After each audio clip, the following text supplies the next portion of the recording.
Golden Radio Hour.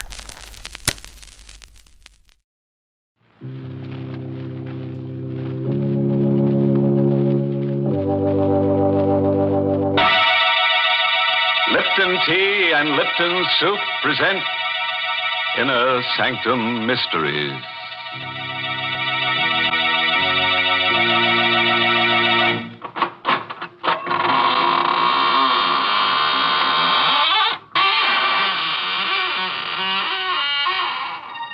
Good evening, friend.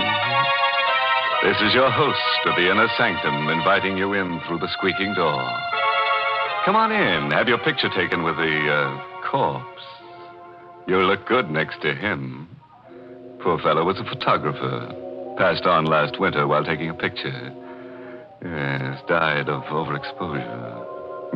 Awful, isn't it? Enough to make your camera shutter. Well, let's gather around the coffin now for a nice, happy picture. Watch the body. Watch the body. Oh, dear. We'll have to take that again. Someone moved. And I think it was the corpse. Why, that's downright silly. Oh, hello, Mary. You're just in time. Come on, get in the picture. What? Do you think I'd stand next to a corpse? Oh, please, Mary. You can wear your Lipton sterling silver medallion. Then I'll send the picture to my friends in the graveyard. Why, Mary, with your figure, your symmetry, they'll probably elect you Miss Cemetery of 1945. Wouldn't that be nice? Hmm? Thank you, but I can do without that honor.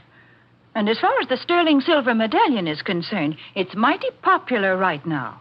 I've been getting hundreds of letters from ladies all over the country telling me how much they appreciate it.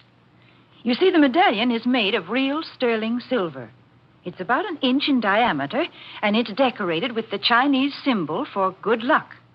You can wear the medallion as a necklace or a choker. You see, it's hung on a narrow black rayon satin ribbon. Or you can simply add it to your charm bracelet if you wish. It's just the thing to brighten up your simple silk dresses and your dressy suits. And ladies, here's how you get this handsome medallion. Just send 25 cents and the box top from a package of Lipton's, the tea with the brisk flavor, to Lipton Tea, Box 92. That's Box 92, New York City. You paint a pretty picture, Mary. Now let me paint one for you. Mine is called Portrait of Death. It's an original radio play by that ghastly ghostwriter, Robert Sloane. And our star tonight is Miss Leslie Woods, who plays the role of Miss Snyder.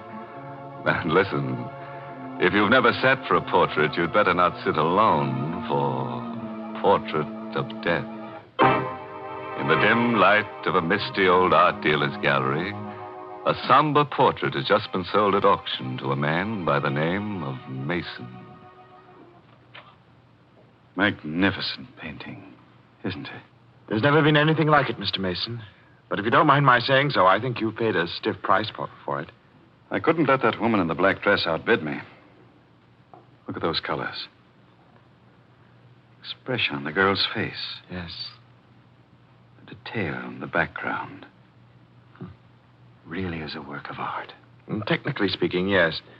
But the portrait has a strange history, Mr. Mason. Strange and sinister. What do you mean? Well, people say it's brought bad luck to every one of its owners. Oh, come now, Fräulein. Well, it may be just a story, but at least this much of it is true. The day this portrait was finished, the artist died by his own hand. And the model who posed for him died, too, by her own hand. So that's why he painted her in black. Yes. He knew she was going to die. He even painted 2 graves into the background of the picture, you see. 1 grave's for him, 1 for her. Remarkable.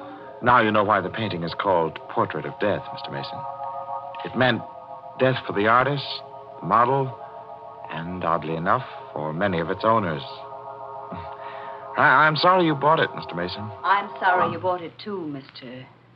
Mason. You shouldn't have taken it away from me. I beg your pardon. Don't you remember me? Oh, yes.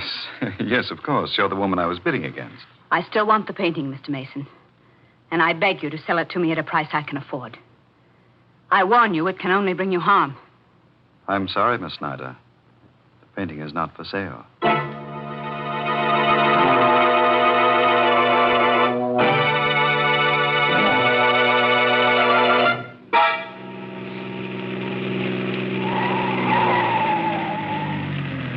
Really, Mr. Flournoy, you didn't have to drive me all the way home with this painting. I could have managed it alone. Oh, no trouble at all, Mr. Mason. Here, let me help you carry it into the house. Oh, no, I'll get one of the servants. As you like. Oh, Parker. Parker. Huh. I'm afraid I'll have to go in. Will you wait for me? Oh, certainly. Oh, Parker. Mr. Mason? Yes, Parker. Tell Mrs. Mason to come down, will you? I've got a surprise for her. Oh, Mr. Mason, I think you'd better come in. Why, what's the matter? I have some very bad news for you, sir. Terrible news. Mrs. Mason is dead. What? It was her heart, sir. She died this afternoon while you were at the art gallery. No. I can't believe it. I tried to reach you, but you'd already left, sir. Dr. Simpson said... Excuse me, sir. Hello? Mr. Mason's residence? Is Mr. Mason there, please? This is Miss Snyder calling. Just a moment, please. It's for you, sir. Oh. Thank you. Hello? Mr. Mason, I still want that painting. What? Don't you think you'd better sell it to me? It can only bring you harm. I'll think it over. Don't wait too long, Mr. Mason. I warn you. Don't wait too long.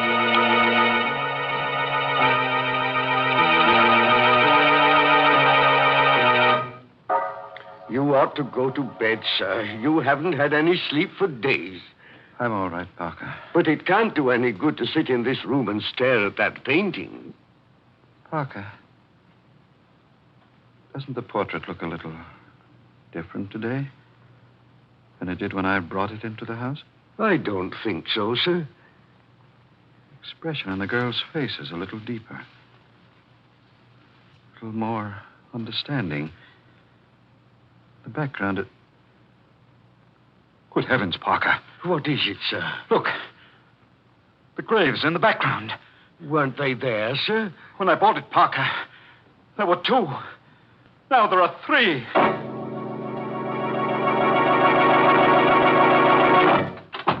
I'm so glad you could come out here, Mr. Flournoy. I had to speak to you. I came as soon as I could. Did you bring the catalog? Oh, yes, I did, Mr. Mason. What is it? What's wrong? Let me see a picture of that portrait, please. Yes, of course. Portrait. Here it is. Portrait of death. There. I was right. There were only 2 graves in the original painting. Well, of course, Mr. Mason. I told you there were 2 the day you bought it. But now there are 3, Flournoy. 3 graves. So what? Come. I'll show you. Oh, Mr. Mason, please. There are 3, I tell you. The 3rd one's been there ever since my wife died. But that's impossible. You must be See imagining... for yourself, Flournoy. Here. 1, 2, 3. Mr. Mason, Why are you looking at me like that? you need a rest. A rest? What are you talking about? Don't you understand? There are only 2 graves in that portrait. The 3rd one is in your mind. You mean there isn't a 3rd grave on this painting? No. You've been under such a strain these past few days. I must be losing my mind. Oh, no, I'm sure it isn't as serious as all that. It's only natural for you to be upset about your wife. I want to get rid of the portrait. I want to sell it. Right away. Well, I don't know how soon I can dispose of it for you, Mr. Mason. Under the circumstances, it might be hard to arrange a That woman sale. will buy it, won't she? Who? That woman who's been pestering me for it. Why don't you get in touch with her? I will, first thing in the morning. No, I won't wait until morning. I want that portrait out of this house tonight.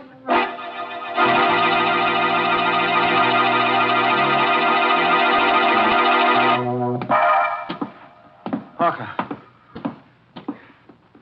Where are you going with that painting? Why, I was taking it to the garage, sir. What for? You said you didn't want it in the house tonight. I thought I might return it to the dealer. Mr. Flournoy hasn't called back yet? No, sir. Well, I'll take it to him myself. Is the car ready? Yes, sir, but I hardly think you ought to go alone, Mr. Mason. You're in no condition. I brought that portrait into this house, and I'll take it back alone.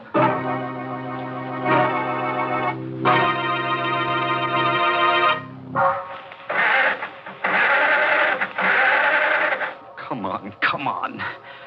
What the devil is the matter with this car? I should have had Parker take it out of the garage for me.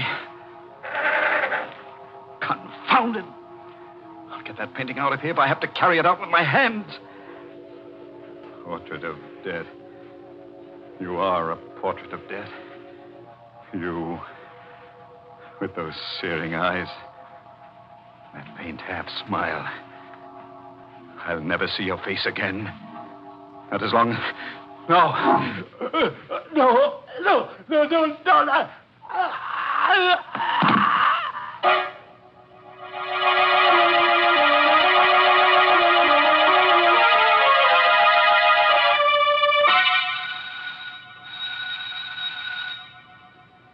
This is a strange time of night to go calling for a painting, Mr. Flournoy. Mr. Mason told me to get in touch with you right away, Miss Snyder. He was determined to have you pick up the portrait tonight. Well, I hope he isn't asleep. Yes. Nobody seems to be answering the door. Oh, wait a moment. There's a light in the garage. Oh, good heavens, what was that? It sounded like a scream from the back of the house. Come on, we better hurry. Come on, Miss Snyder.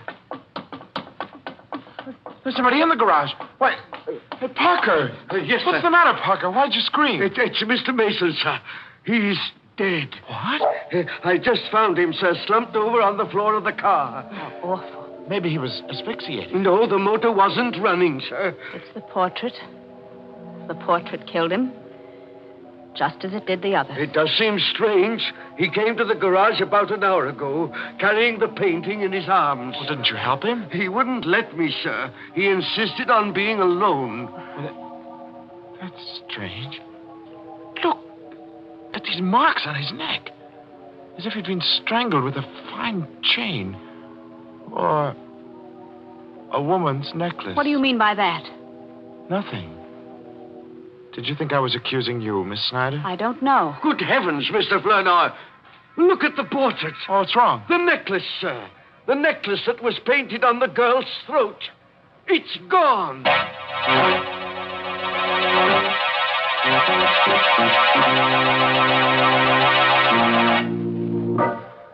Well, you can breathe a little easier now. Unless you happen to be wearing that girl's necklace. If you are, just write a note to the artist that painted the portrait and he'll answer you from the grave. Honest. He wrote to me from the grave the other day. You know what he said? Having wonderful time. Wish you were here. I suppose you think that's funny. Why, Mary, it must be funny. The dead artist was smiling when he wrote it. Oh, but then he's always smiling. You see, he's a grinning skull. It's quite a story how he got that way. Let me tell you. Now, stop. I don't want to hear any of your morbid stories. But that's the only kind I know. Well, then you listen to me, because I know a story with a happy ending, and it's true, too. It's the story behind that sterling silver medallion that the Lipton people want to send the ladies. It seems that the original of this handsome medallion was given to an American flyer who was rescued by Chinese guerrillas after he'd bailed out over enemy territory. The flyer was told that the Chinese letters on the medallion would identify him and bring him safely through the lines. Well, he did get through, and only then did he learn that the inscription said, "Good luck," in Chinese. Now, there's a story to tell your friends when they're admiring your medallion on its smart black rayon satin ribbon.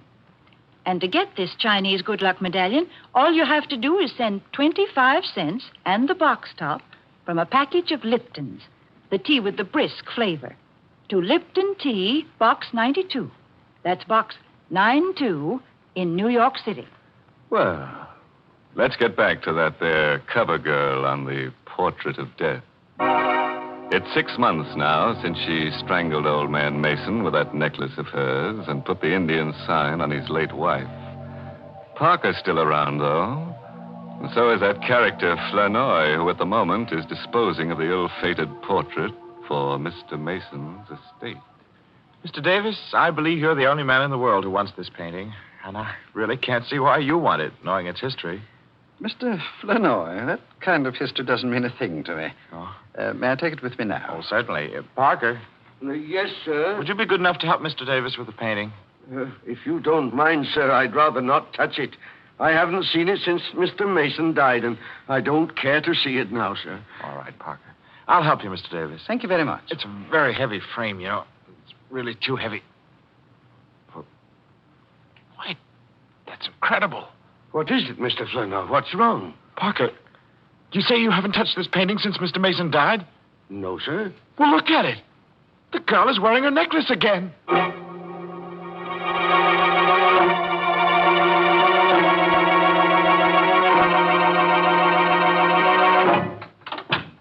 Miss Snyder, how do you do? We haven't seen you here at the gallery for some time. What's the meaning of this, Mr. Beg Flournoy? your pardon? Why did you let that painting go without telling me it was for sale? Well, I tried to tell you, Miss Snyder. I called your home several times to let you know about the auction. I was never able to reach you. Didn't you know I was away on a trip?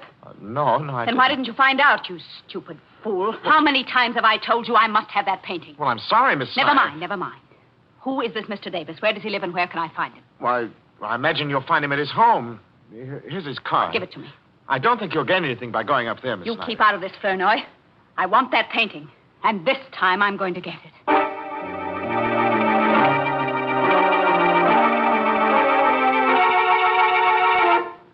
I'm very sorry, Miss Snyder, but nothing you can say will persuade me to part with the painting. Mr. Davis, your stubbornness may cost you your life, you know. I'm afraid I'll have to risk it. I'm very anxious to find out exactly how he died. And if he was murdered, I'm going to see that the killer is brought to justice. The killer is the painting, Mr. Davis. And you will find that out very soon, just as the others did. Are you threatening me? I am giving you one more chance to live. One more chance to sell me the portrait at the price you paid for it. If I refuse? If you don't sell it to me now, Mr. Davis, I will buy it after your death. Forgive me for not showing you to the door, Miss Snyder, but I hardly think... Never mind, I'll go myself. No, you don't have to. Parker. Yes, sir? Parker, what are you doing here? Oh, didn't you know, Miss Snyder?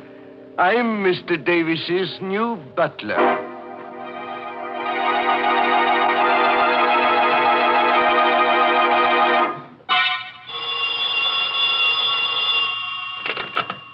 Hayden Art Company, Mr. Flournoy speaking. Mr. Flournoy, Yes, this is Mr. Flournoy. you had better come over to Mr. Davis's house right away. And don't tell anyone you're coming. What? Who's this? It's important, Mr. Flournoy. Don't ask a lot of questions. Just come over. But who is this? Don't you know? It's the girl in the portrait. What? You... Hello? Hello?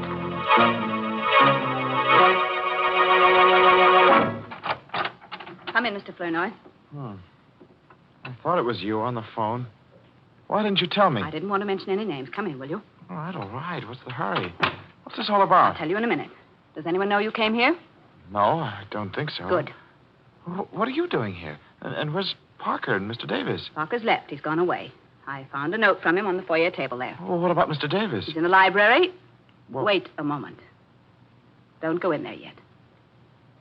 He's dead. Mr. Davis? Yes, Mr. Davis.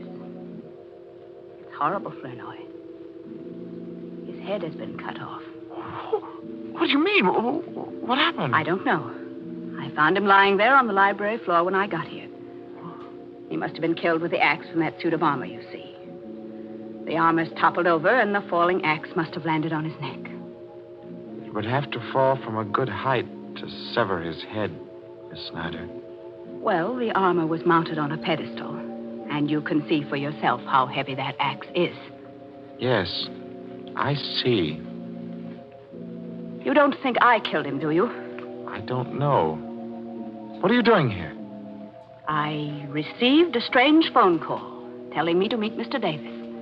When I got here, the door was open, and everything was just as you see it. Have you called the police? No, not yet. Why not? I wanted to speak to you first. You wanted to speak to me with a murdered man lying there on the floor? He wasn't murdered. It was an accident.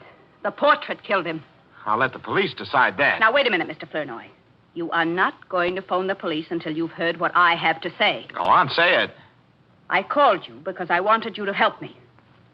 I want that portrait before it's passed on to Mr. Davis's heirs. What do you mean? I may never be able to buy it if it becomes part of his estate. But if you tear up his check and take mine, it doesn't have to become part of his estate. It will be mine, once and for all.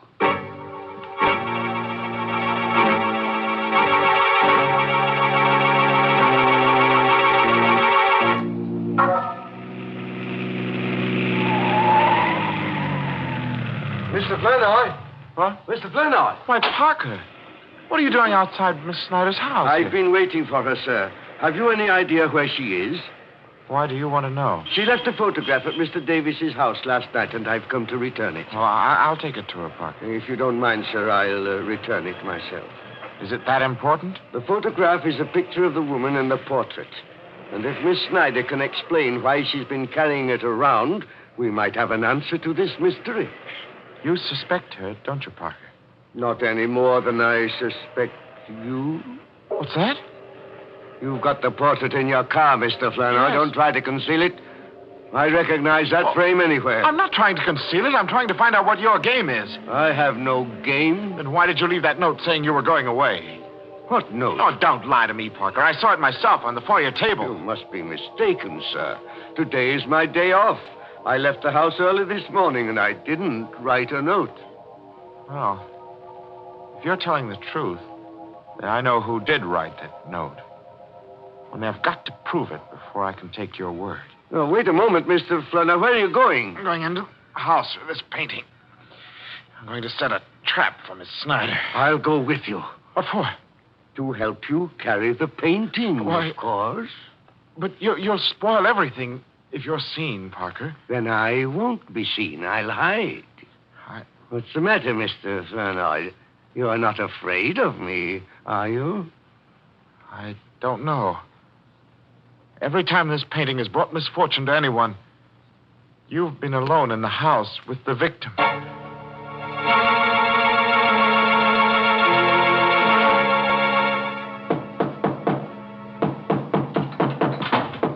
Is that you, Miss Snyder? Yes, where are you, Mr. Flournoy? I'm in your living room, hanging up the painting. I didn't ask you to do that. Take What? it down. Why? Take it down, I say. I don't want it in my living room. I don't want it in this house. Well, I don't understand. Then why did you buy it? Mr. Flournoy, I have been after that portrait for years. And now that I've got it, I'm going to destroy it. You're going to do what? There is a curse on that painting. There really is. You see, I know. Because I'm related to the girl who posed for it. Well, you never told me that. I never saw any reason to. That girl was a sister of my grandmother. And ever since her death, my family has been haunted by that portrait. But now we'll be haunted no longer. But you can't destroy a work of art like this. It isn't fair to people who admire it. It isn't fair. Nobody wants it, Mr. Flournoy. Nobody but me. Oh, but you're mistaken. There is somebody who wants it. Wants it very much. Parker? Oh, no. Oh, Parker's dead.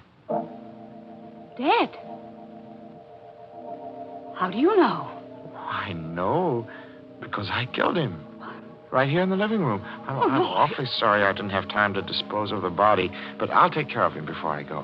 Oh, no, Mr. Flournoy. You didn't kill him. You couldn't. I had to. You see, he discovered the painting and the cars I drove up. He would have ruined all our plans. Plans? Yes. Plans? Do you think I'd go through with any plans knowing what I know now? Well, I'm going through with mine, Miss Snyder. And I dare say I won't be suspected. What are you talking about? Nobody knows you stole this painting from Mr. Davis. Nobody knows but you and Parker. And I can trust Parker to keep the secret. You stay where you are. Don't be afraid. I've become an expert at the art of murder. It is an art, you know, just as delicate as retouching old portraits, which happens to be a specialty of mine. You killed Davis and Mason and Mrs. Mason. Oh, no, not Mrs. Mason, no. Her death was only a coincidence. But it did give me the idea for the others. You see, I needed a series of deaths to completely destroy the value of that portrait. The legend was already there. All I had to do was help it along. Why? Well, I wanted the painting, Miss Snyder. I wanted it more than anything else in the world. An art dealer's clerk could hardly afford to pay for it. You're insane. You're... Well, we're all a little bit insane, aren't we? Don't you come near me. Don't. Shut up, you. Don't. Shut up. The knife is cut. Sure. But if you struggle, don't struggle. You make me miss my mark. Still, I tell you. You crazy devil, be still. No. Portrait. Flower on the wall. Frame. Grew knife into. Now will be haunted no longer.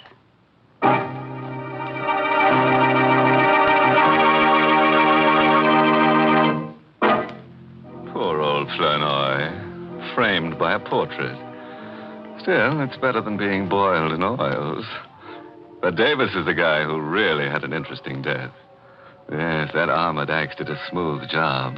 And the police might have thought it was purely accidental. That terrible picture.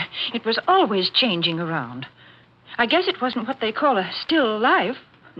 In fact, I'm surprised there's still life left in any of the people in the story. Well, drown me in a cup of Lipton tea if Mary didn't make a joke. So I did. But now I want to talk about something serious. Because this is a real occasion, a mighty important one if you ask me. You know, folks, I heard just the other day that this coming Saturday, June 16th, is an anniversary for some people in the United States Army that deserve all the credit we can give them. They're the Quartermaster Corps. They make delivery under fire on all fronts. And they're 170 years old. Yes, think of it. The Quartermaster Corps was created in 1775 by the Continental Congress. You know, I'm a woman, not a businessman or a soldier. But I know what it is to keep every single little thing on hand that's going to be used by a whole army. It's hard enough to get food and matches and things for a family. But when you have to take care of a shopping list that has things on it like 11 million field jackets and 10 million blankets, 100 million pairs of shoes, trucks, and all of the good wholesome foods that keep our men in fighting trim, well, that's a real job. And the men of the Quartermaster Corps not only do all that work, but they do fighting, too. That's why these men are called the Fighting Quartermaster Corps. That certainly is a name to be proud of.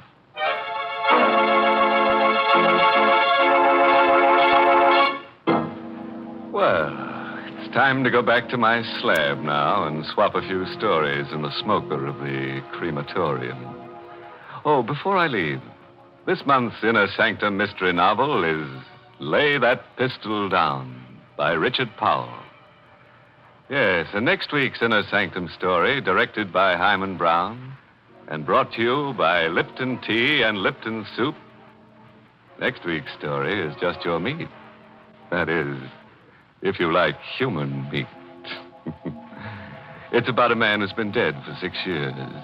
So, of course, his wife doesn't recognize him when he comes home. In fact, nobody recognizes him. So he goes around killing people to refresh their memory. I guess he figures that if they can't remember him, they might just as well remember nothing.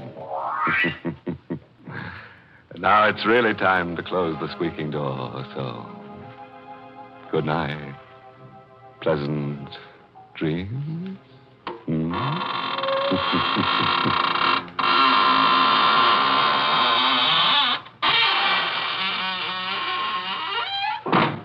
Folks, it's wonderful how simple cooking is these days.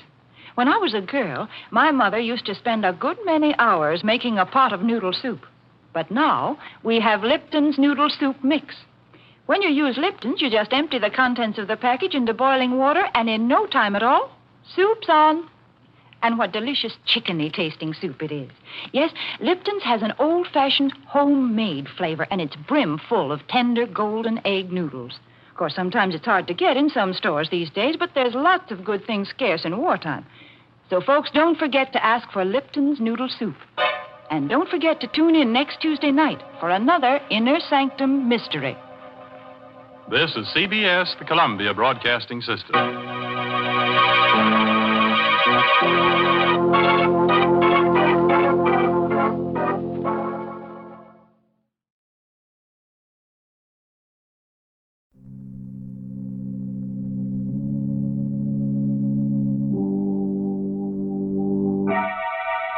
Lipton Tea and Lipton Soup present Inner Sanctum Mysteries.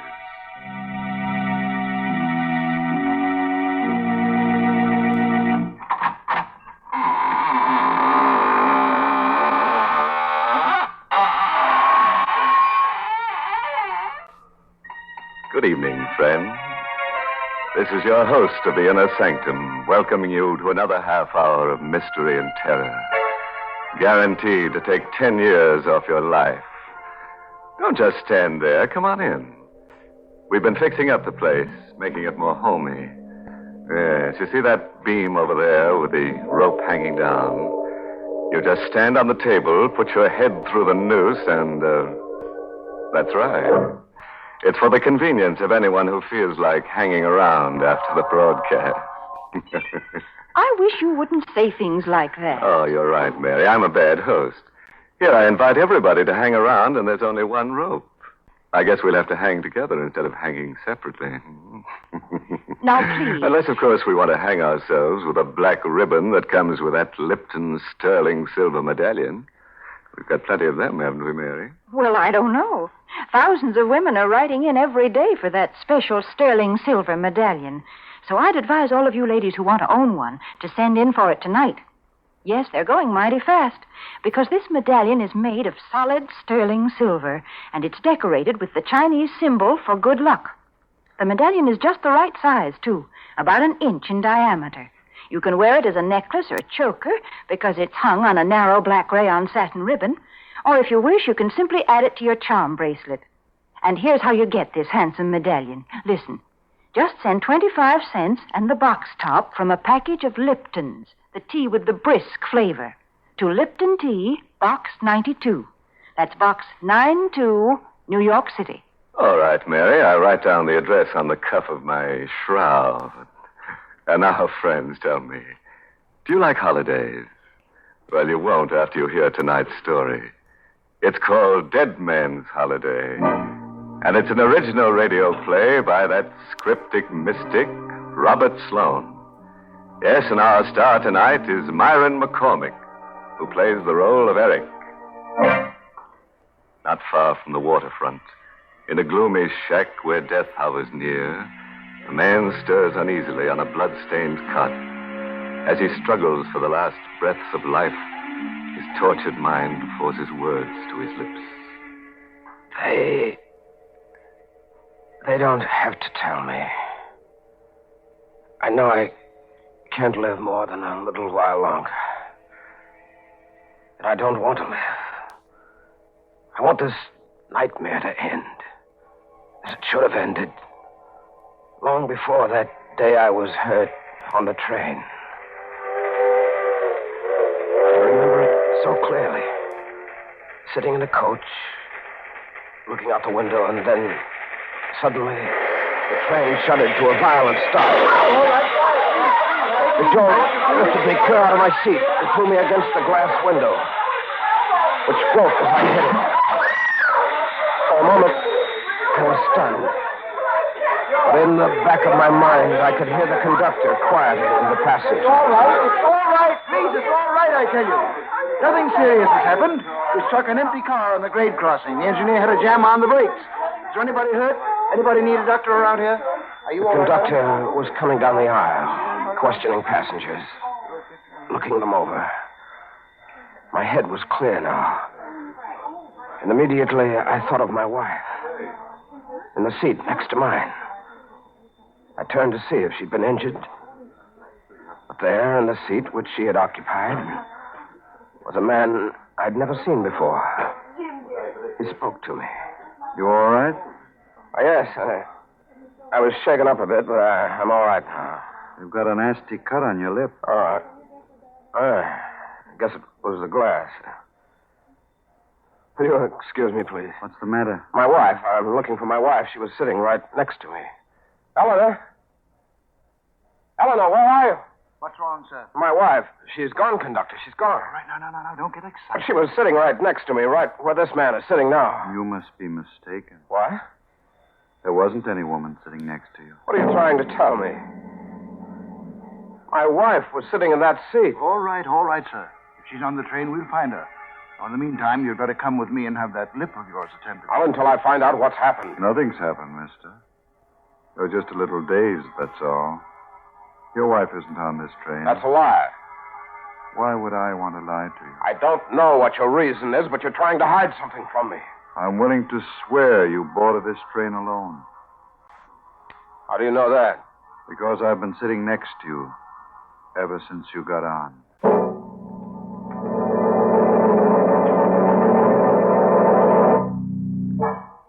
I was taken to a hospital and given an anesthetic. When I came to, a doctor was standing over me. He said I was well enough to get dressed and leave, but when I mentioned the disappearance of my wife, he acted strange. You've had a severe shock, Mr. Keating, and sometimes an accident like this has a way of playing tricks on the mind. You don't believe that my wife was on that train? I don't see how she could have been. Any number of the passengers were questioned. They all told the same story. You got on the train alone. So you're in on it, too. I beg your pardon? You and the railroad and the man who was sitting next to me, you're all in on it. What are you trying to do to me? I don't know what you're talking about. Don't you? Are you sure this isn't some kind of a plot to try and drive me out of my mind? I think you need a rest, Mr. Keating. Just look at yourself in the mirror there. You see how drawn you are? I'm all right. Good heavens. Doctor. What's the matter? My face. What have you done to me? What's happened to my face? Why, nothing. I had to put a few stitches in your lip, It's not my lip. It's my whole face. Why, you've done something to it. It's different. Mr. Keating. It is, I tell you. You've changed my face.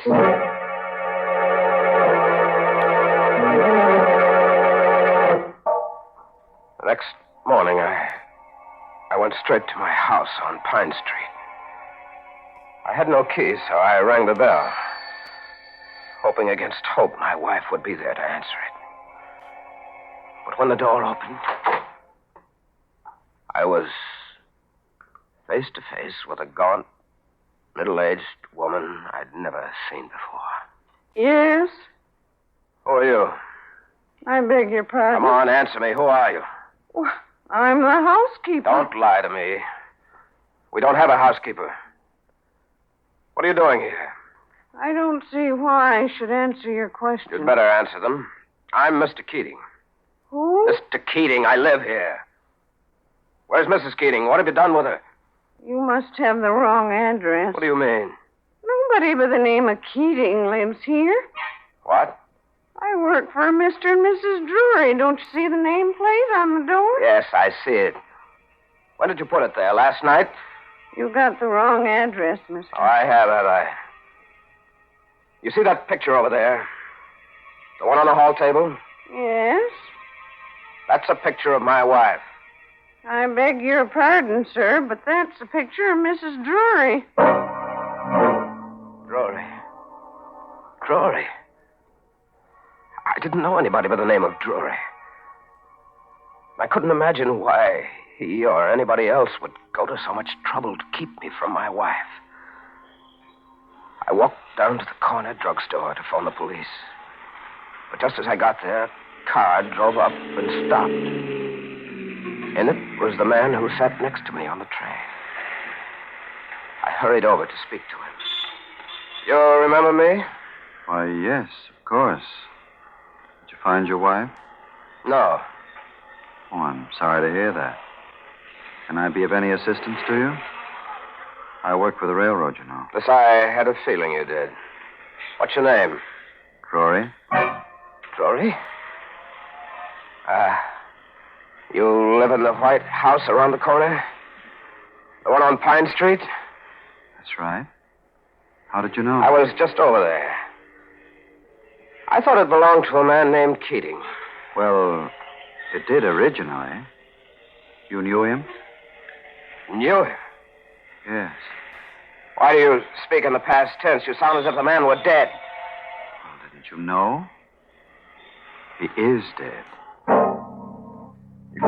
You can't imagine what it was like to have him tell me that Eric Keating was dead. I was Eric Keating. I hurried away from him, kept walking toward the center of town. But it wasn't long before I realized that I was being followed by a man in a gray hat. I waited until he caught up with me. Then, as he started to pass, I stopped him purposely to get a good look at his face.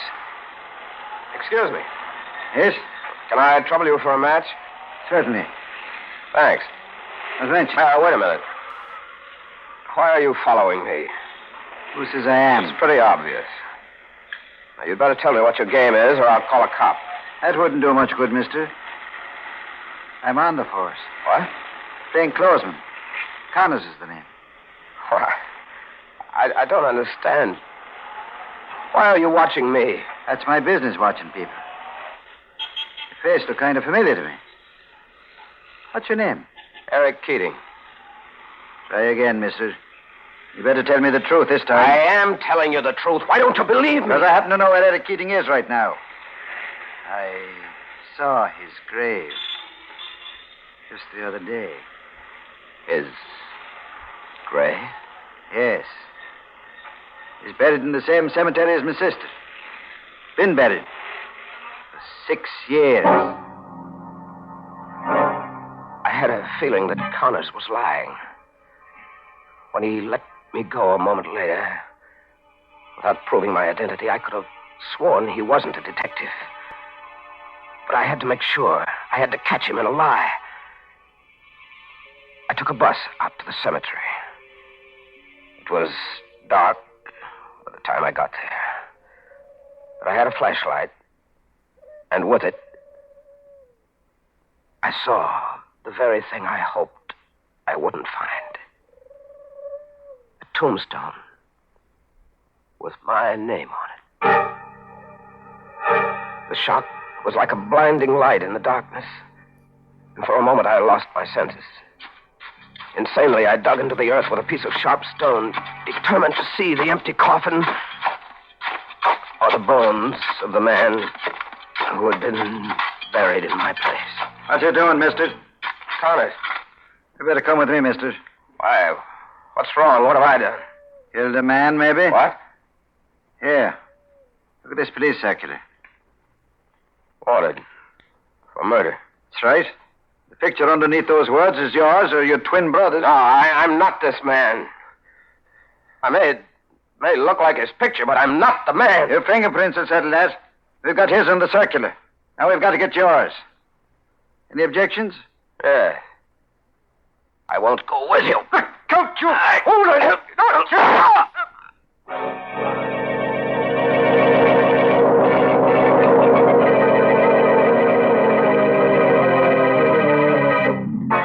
Now, there's a case of being wanted for murder, dead or alive. And this guy Keating seems to fit both conditions very well. I'd hate to see him get killed, though. It'd be like killing two birds with one stone.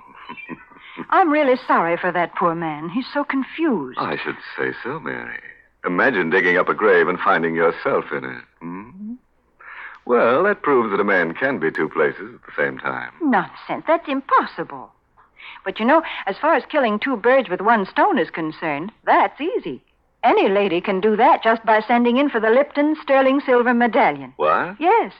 You see, this sterling silver medallion is not only lovely, but it's a very useful piece of jewelry as well.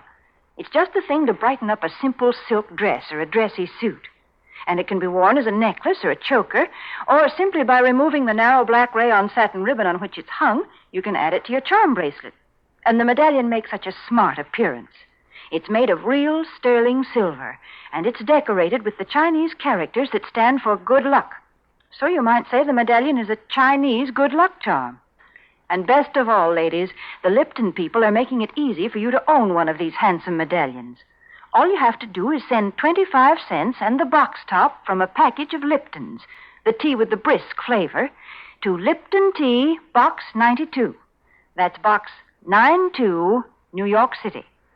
Well, Mary, if the medallion really brings good luck, I hope our friend Eric Keating sends for one, because he's going to need it. When we left him, he was telling us how a detective named Connors was about to arrest him for murder. Eric resisted, and they struggled at the cemetery. Connors fired a shot. A bullet went through my left arm before I could reach Connors with the stone I had in my hand. I pounded it against his temple, and he dropped to the ground, unconscious. Then I ran as fast as I could, holding one arm with the other, losing blood all the time. Somehow, I got away. I was exhausted by the time I staggered into the doctor's. Well, I guess you'll be all right now, Mr. Keating. Thank you, Doctor. Tell me, how did you happen to get this wound? I was carrying a jar. I fell. Oh, you'd better not lie to me, Mr. Keating. The bullet was still in your arm. Who shot you? I don't know his name. Well, it would help a great deal if you did. I have to report this, you know. So you'd better tell me the truth. I will in a moment, Doctor, but first I'd like to ask you a favor. What is it? Do you know anything about fingerprints? No, not a great deal. Well, you must know something. Here, take a look at the ones on the circular. Hmm? Why is the circular torn in half? Never mind about that. Just look at the fingerprints. Mm-hmm. Now, look at the ones on my hand. Yeah? Would you say they belong to the same man? Unquestionably. Of course, I'm not an expert. No, neither am I. But I can see that those are my fingerprints, all right. Somebody's done a perfect job of framing me. Either that, or I'm a murderer. Mr. Keating, suppose I just report my work to the police and let it go at that. I can't let it go at that. Don't you understand? I've been framed every possible way. And if I let it go, I'll be sent to the chair. No, not if you're innocent. I can't take the chance. Well, I'm very much afraid you'll have to. I reached for the paperweight on his desk. I crept a little closer. And then... Keating, put that down! You fool! I struck him hard on the side of the head. His body dropped to the floor, and I bent over him. My heart was pounding against my chest. Something in the back of my mind kept driving me on. A voice kept saying, "Kill him! You're a murderer! Kill him!" I don't know why, but I struck him again. And again. And again. Until his lifeless body choked out its last breath. And then I knew I was a murderer. I hurried away in the darkness, took a bus to a neighboring town. I hired a room in a boarding house. I stayed there 3 days, hiding, not going out on the street. Then, on the 4th day, the landlady paid me a visit. You'll have to get out of here. I can't take a chance of having you around anymore, killing that doctor. Weren't you in enough trouble already? Shut up, I gotta think. Gotta get out of here. They'll be searching this place before you know it. Why? Because you were here before. I never should have let you come back. Come back? Now get your coat and beat it. Where'll I go? Take it easy. I never let anybody down yet. Here, this is the address of a shack I own over near the waterfront. You can hide out there for a while. Any food in that shack? Never mind about that. I'll get in touch with Ruth and tell her where you are. Ruth? Yes, go on now. Get out of here before it's too late.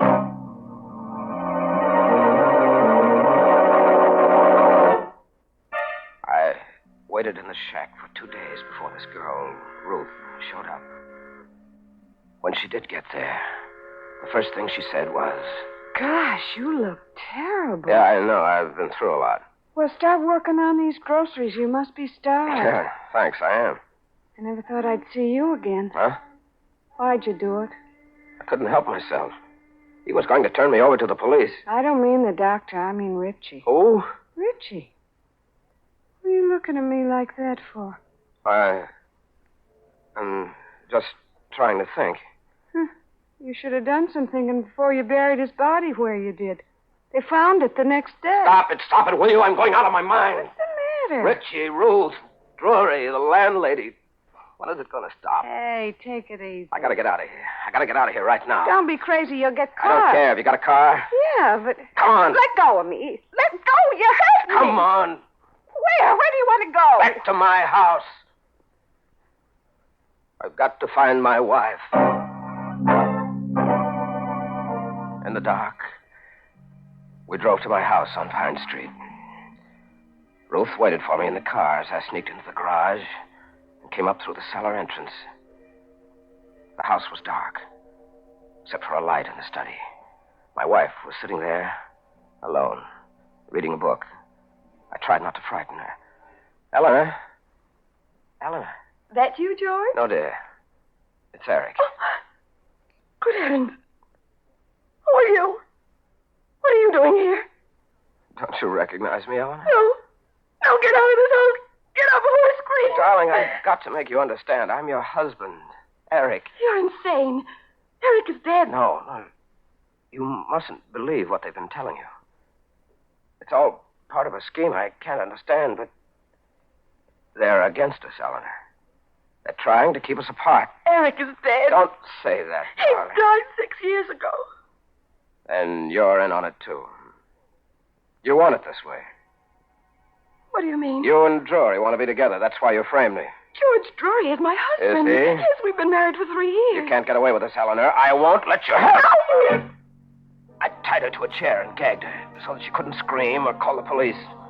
Then I left the house and got back into the car with Ruth. We waited there about 10 minutes. And then I saw the man I'd been waiting for. George Drury. He was walking down the far side of the street on the sidewalk. And I knew he'd have to cross over to get to the house. So I started the car. What are you doing? Getting ready. He's got to cross the street. He's got to. What are you going to do? Run him over. No. Let go of me, you fool. I'm crossing now. No. Shut up. No. I hurt you in cold blood. Where are you going? To pick up the body. Stay where you are. I'll be back in a second.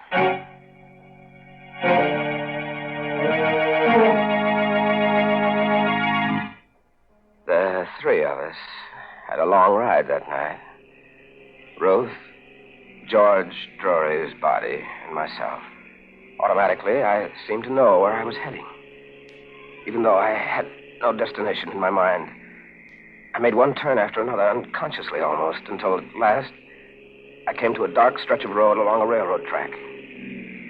I stopped the car and got out. What do you think you're doing? Don't ask any questions. I'm burying the body here. Are you crazy? Why?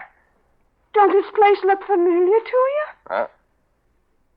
Yes, I think it does. Can't remember why. You lost your mind completely. Will you stop talking like that and tell me what's wrong with this place? Why can't I bury the body here? Because it's the same place you buried Richie. Richie. Who is Richie? Why am I wanted for his murder? You're wanted because you killed him in cold blood just the way you killed Drury. Only Richie was your partner. You pulled all your jobs together. Oh, it couldn't have been me, Ruth. Not me. I didn't know Richie. I'm Eric Keating. Is that your real name? You never told me the real one. All right, but what's that? Sounds like... Yeah, it's the police. Quick, we've got to get out of here.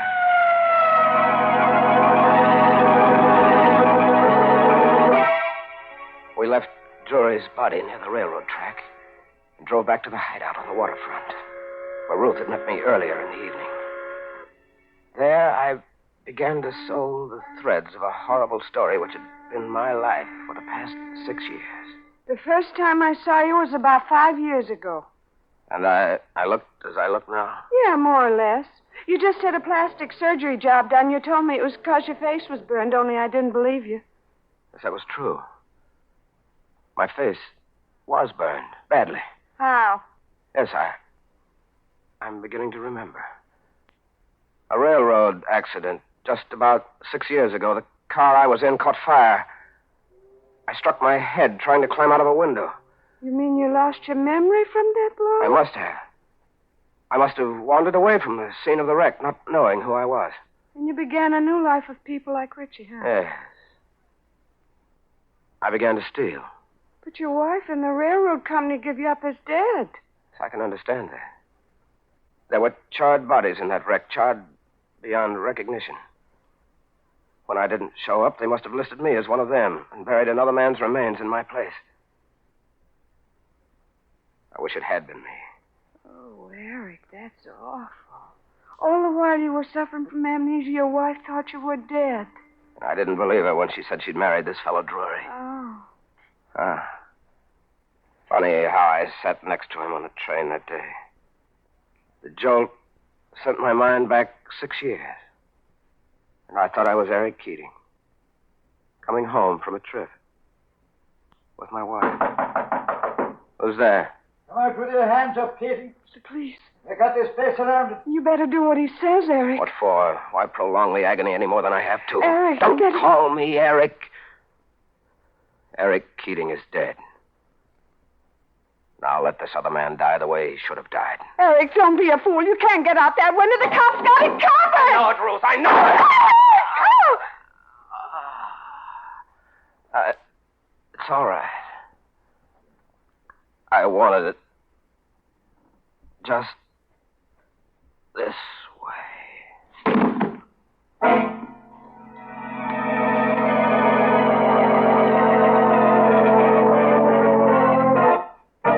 Well, they finally got him.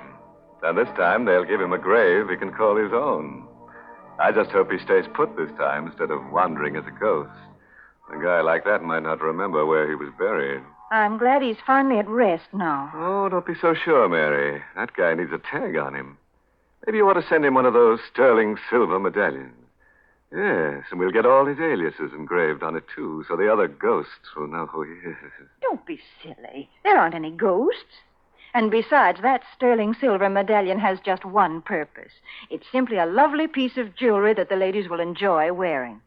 And ladies, to get the medallion, all you have to do is send 25 cents and the box top from a package of Lipton's, the tea with the brisk flavor, to Lipton Tea, Box 92, New York City.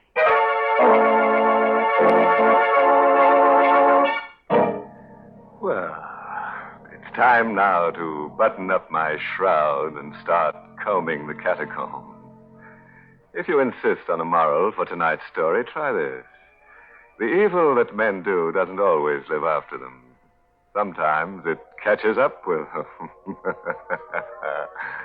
Oh, by the way, this month's Inner Sanctum mystery novel is Lay That Pistol Down by Richard Powell.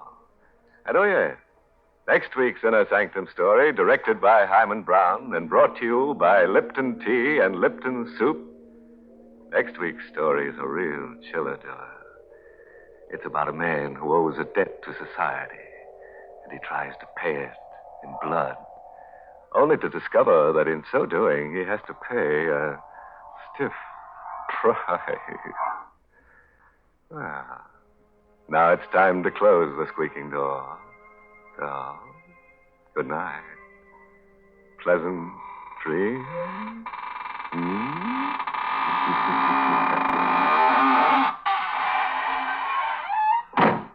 Folks, here's a modern food with an old-fashioned, homemade flavor. It's Lipton's Noodle Soup. And now, especially when the weather's so warm, try serving Lipton's as the one hot dish in a cold meal. Your family will love Lipton's famous chickeny taste. Yes, it tastes just like the chicken noodle soup you make right in your own kitchen. And Lipton's has got the same good herbs and flavorings, too. The same tender golden egg noodles. But listen, Lipton's noodle soup comes in an envelope, and it only takes a few minutes to prepare.